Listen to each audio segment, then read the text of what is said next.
Hanggang ngayon, masakit pa rin sa pamilya ni Jemboy Baltazar ang naging hatol ng korte sa 6 na akusadong pulis.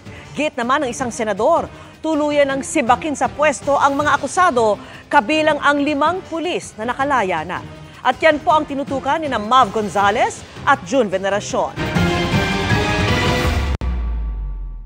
Para po nilang pinatay uli yung anak ko sa naging desisyon nila sa 6 na pulis.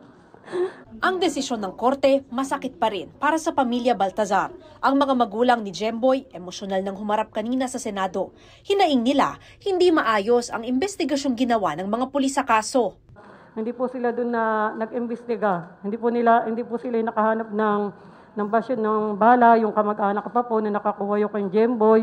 Hindi po talaga sila umakas sa bangkan. Kulang na kulang po talaga yung effort po nila na matulungan po nila kami para magkaroon po kami ng hustisya para sa anak ko. Lalaban po kami hanggang sa huli. Kami ng pamilya namin. Hindi po kami susuko sa ganung ano lang. Ang laban na to para sa mga nangyari sa anak ko.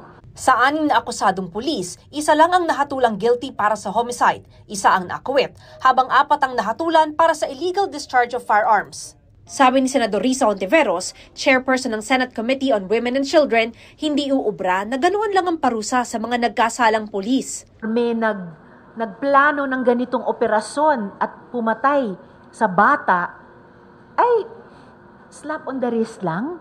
Palalayain na ang 5 sa 6 sa mismong araw ng desisyon. At yung isa ay mabibilanggo nga pero 4 na taon lamang. Samantala yung bata ay naagawan na ng kanyang buong buhay at mga pangarap. Sana po maisapinal na ng PNP ang pagtanggal sa serbisyo ng mga pulis na sangkot dito. Lalo na yung 6 na akusado sa korte.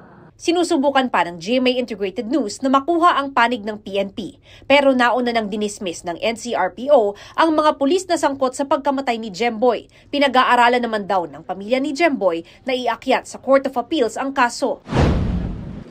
Ilang oras lang matapos ibaba ng korte ang hatol sa 6 na pulis na akusado sa pagpatay kay Jemboy Baltazar, ang minor de edad na napagkamalang suspect sa isang hot pursuit operation sa Navotas.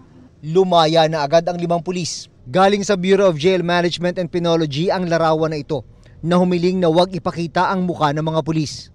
Alas 5 kahapon nang lumabas sa kulungan ng Bureau of Jail Management and Penology si Police Staff Sergeant Antonio Bugayong Jr. dahil sa akwital ng korte.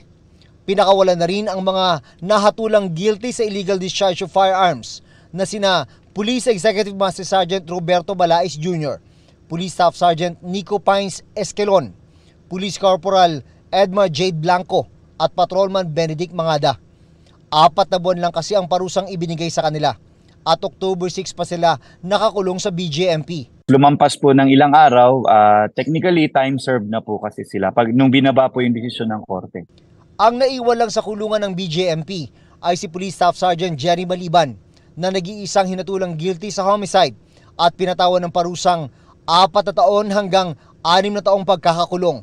Dahil lampas 3 taon ng kanyang sentensya, ililipat ng bilibid si Maliban sa loob ng linggong ito. Pero pwede pa naman mapaiksi ang kanyang sentensya sa ilalim ng Good Conduct Time Allowance na ibinibigay sa mga persons deprived of liberty na sumusunod sa mga patakaran sa loob ng kulungan.